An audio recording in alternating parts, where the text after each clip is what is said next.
Title: The Invisible Architect. Culture Shaping Cognition. Close your eyes for a moment. Imagine you're standing in a crowded street. Voices overlap. Signs flash. People move with purpose. Now ask yourself, what do you notice first? The faces, the movement, the space between people. Here's the quiet truth. What you notice is not just you. It's your culture thinking through your eyes. Culture is the invisible architect of the mind. It doesn't knock. It doesn't ask permission. It builds itself into the way you see the world, brick by brick, story by story, habit by habit. From the moment we are born, we are handed a lens. Language names what matters. Traditions signal what is right. Silence teaches as much as words ever could. In some cultures, the self is the hero of the story. Independent, distinct, defined by personal choice. In others, the self is a chapter woven into family, history, and collective responsibility. Neither is wrong, but each shapes the mind in profoundly different ways. Consider this: when shown the same image, people from individual-centered cultures often focus on the main object. People from collectivist cultures notice the background, the relationships, the context, the environment. Same image, different minds. Culture trains attention. It whispers, "Look here." Ignore that. It shapes how we remember. Some of us recall events as personal milestones, what I did, how I felt. Others remember through relationships, who was there, how harmony was maintained, how the group moved together. Memory is not a recording, it's a reconstruction.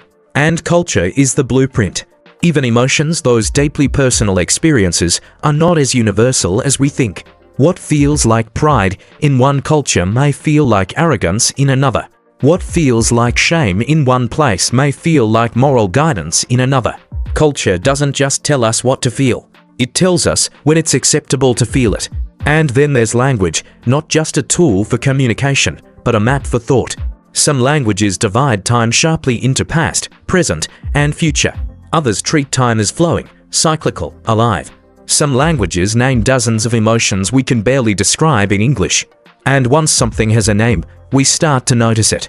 If you can't name a feeling, it's harder to understand it. If you can't describe an idea, it's harder to imagine it.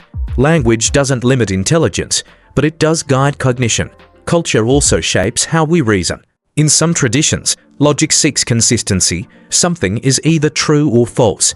In others, contradiction can coexist. Truth lives in balance, not certainty.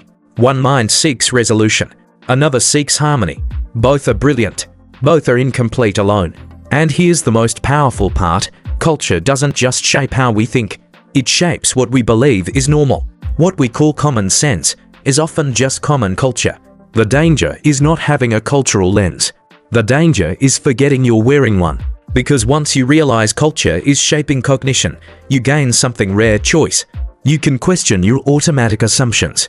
You can notice when misunderstanding isn't stupidity but difference. You can expand your thinking by stepping into other mental worlds. Travel does this. Learning languages does this. Listening, truly listening, does this. Every culture holds a piece of human intelligence. No single culture sees the whole picture. The mind is not built in isolation. It is sculpted by stories, rituals, rules, and relationships. You are not just thinking thoughts.